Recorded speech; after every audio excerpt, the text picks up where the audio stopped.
Good Sunday morning, everybody. We are back from our cruise on board the Carnival Breeze. And you know what? A lot of cruise news has happened this past week. And I got several Carnival stories on top of that to share with you guys. Want to get everybody caught up and make sure everybody is current on everything going on with cruise news.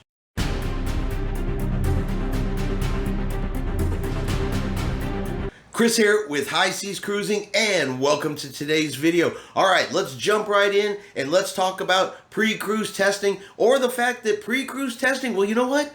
It is pretty much gone. At least in the majority of cases, pre-cruise testing is gone across pretty much all of the cruise lines now. So this last week we had Royal Caribbean. Well, they have dropped the pre-cruise testing.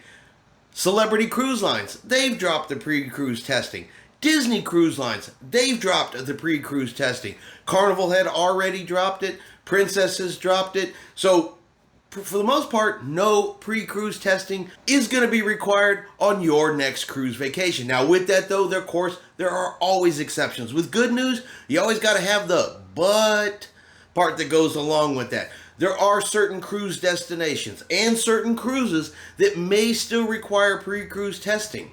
Transatlantic cruises are an example of that. Cruises down through Australia. There are still a couple of places floating around that require the pre-cruise testing. So if you have an upcoming cruise and you are not sure if your cruise is going to require the pre-cruise test, definitely check with your cruise line's website. They are going to be your best source of information that is specific to your cruise, just so you know before you go. But for the most part, for most cases, the pre-cruise testing is no longer going to be required. It is quickly becoming a thing of the past, something we just don't have to worry about anymore. Now we're going to jump over to Carnival Cruise Lines, because like I said, I have a few stories from Carnival. Some good ones and some not so good ones. Because lately we've gotten a lot of stories from Carnival that involve cutbacks, and unfortunately I have more stories about Carnival cutbacks. But first, we're going to talk about the Carnival Hub app.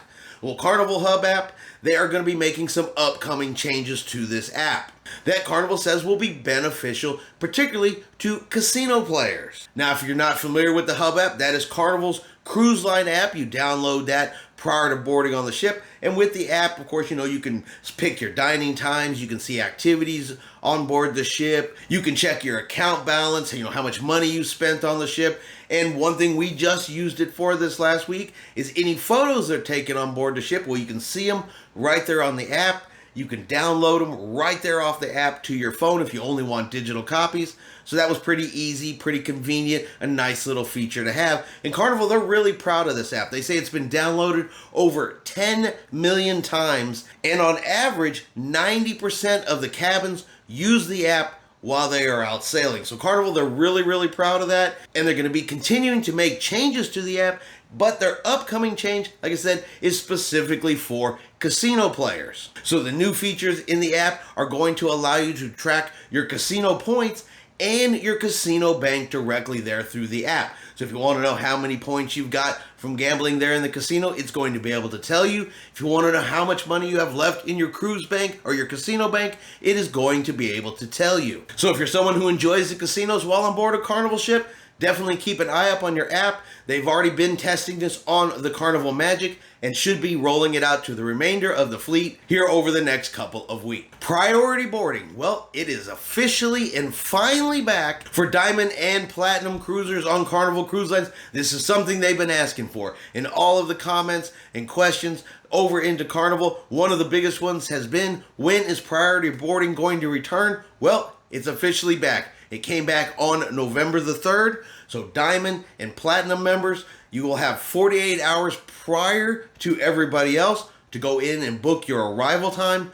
When you get to the terminal, you'll see the line for priority boarding has returned, and you once again are able to take advantage of that particular perk. Now, once you are on board the ship, you will be able to take your bags down to your cabin and drop them off. Now, this is only for suites.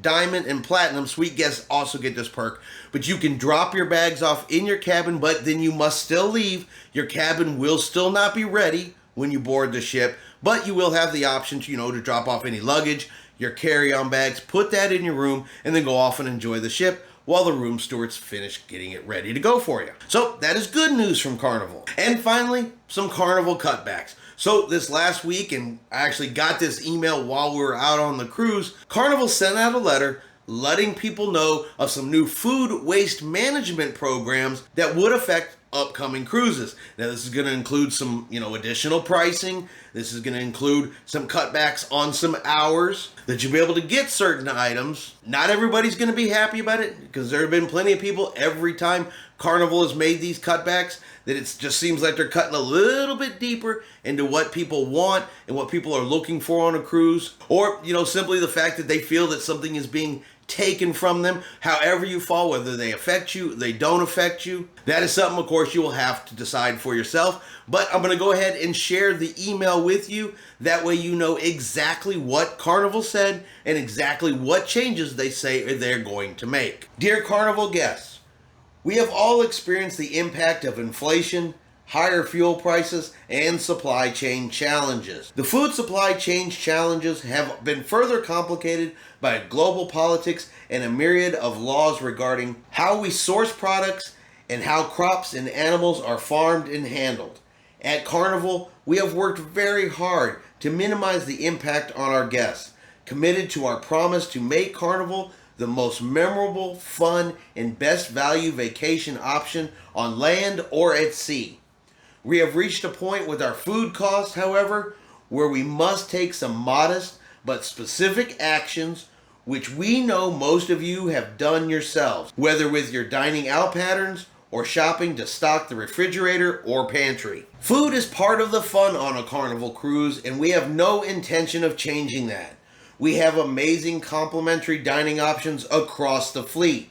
Many of our guests never spend anything on food once they get on board, and yet they never have to eat the same thing twice if they choose not to.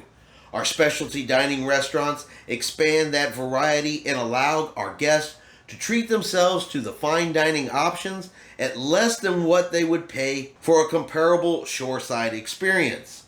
All that will continue, but we ask for your understanding as we implement the following changes, which will take effect immediately on sailings departing as of November the 7th, 2022. Steakhouse prices across the fleet will increase to $48 per person from the current $42 per person. In addition, per person prices at specialty dining restaurants on specific ships, i.e. Sudi's Sea Grill and Banzai Teppanyaki, will also increase.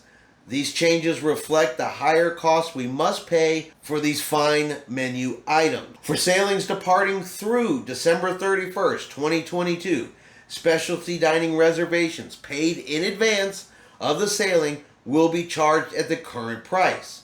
Reservations made on board will be subject to the new prices. For sailings January the 1st, 2023 and onward, specialty dining reservations already paid as of today's date will be honored at the current rate. You can reserve and prepay for your specialty dining on the Manage My Booking tab at carnival.com or the Carnival Hub app. Please note that steakhouse price adjustments are not applicable to Australian sailing. In the main dining room, we will continue to offer lobster on itineraries of 6 days or more, but it will be moving to the second elegant evening instead of the current offering on the first elegant night.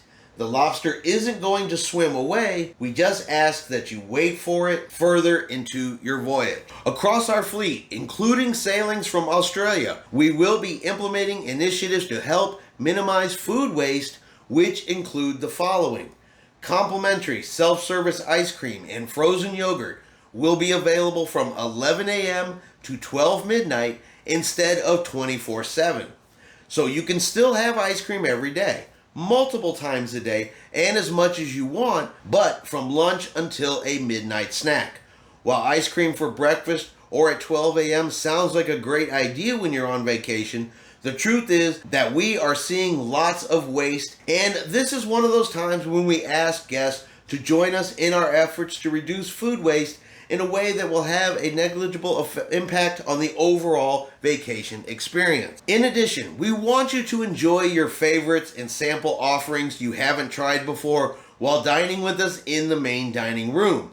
But we encourage you to follow the golden rule of dining. Take what you want, but eat what you take. And remember, you can always ask for a half portion if something looks too enticing to pass up. Guests may continue to order a second complimentary entree if they choose. However, effective immediately, a third entree will incur a $5 charge, $7 in Australia. Along these lines, we will continue to look closely at the consumption habits and guest preferences so that we can meet our food waste reduction goals while still offering you an abundance of delicious, high quality, casual, and fine dining options. We want to make sure you are well fed and entertained as a guest on our ships, just as if you were a guest in our home. But we really hate to see food go to waste. If we see a menu item that is not popular, or think of a better way to serve a food item that can reduce waste, we owe it to our planet to make the right change while still assuring you plenty of food and tasty treats. We will continue to do our very best to make sure the Carnival dining experience is a key part of your memorable vacation, but we wanted to provide this update so you understand how we are managing the many challenges we are facing and to thank you for your understanding and cooperation. We look forward to welcoming you on board and meeting your every culinary whim and dining favorite. Thank you for your support. Sincerely, Christine Duffy, President, Carnival Cruise Line. So that is the email directly from Carnival Cruise Lines letting you know of the upcoming changes under their food waste reduction plan. So if you get that third entree or like to get that third entree in the dining room, well, it's now going to have a $5 charge if you do so. The price of specialty restaurants is going to go up. The steakhouse specifically, they said a $5 charge. They didn't specify how much the other ones were going to go up. Just the steakhouse going up by $5. And of course, complimentary ice cream, instead of being able to get it 24/7, you're now only going to be able to get it from 11 a.m. to midnight. And these really do seem like small changes, not huge price increases, but I kind of think when you add it up to all of the other things Carnival has done or taken away recently, I do kind of get the feeling, the impression that Carnival is struggling a little bit to get their finances back under control after the damage that was done by the pandemic. And I've also seen a couple comments. Now, while I have not seen this factually on paper yet, I've only read people talking about it, but even apparently the cost of pre-ordering water to your room, apparently that price has gone up as well. But like I said, I have not factually seen that information yet. Just something people have been talking about. You guys will have to let me know if that's something as well, because apparently maybe it looks like Carnival's sliding a couple of other price increases, around the corner while you are busy focused on, say, this specific email. But I cannot confirm that yet right at this point. Just keep in mind that part is just a rumor. But what do you guys think? Are you okay with the changes that Carnival is making here? Is this just another something that Carnival is taking away from its passengers that they are used to having? Are you used to going to the dining room and just eating as much as you want and not being worried about it? Are you one of those people that wants ice cream at 2 a.m. in the morning? Maybe you just finished dancing in the club. It's after midnight. You want a little ice cream, and now you can no longer just go get it. You guys will have to let me know in the comments below what you think about Carnival's latest round of changes, and will it have any effect on your upcoming cruises? And that's going to be our cruise news for this Sunday morning. Like I said, I just wanted to get everybody caught up with some of the stories I didn't talk about over the week while we were out cruising. We want to make sure everybody is up to date and knowing what is going on out there. I hope everyone has themselves a really great day, has a really great weekend. If you enjoyed today's video, do me a favor and hit that like button. If you haven't done so yet, do me a favor and hit subscribe. It is free to do so. Helps our channel grow, and of course let you know anytime we put out a new video. Everyone have yourselves a really great weekend, and like always, we will see you out on the high seas.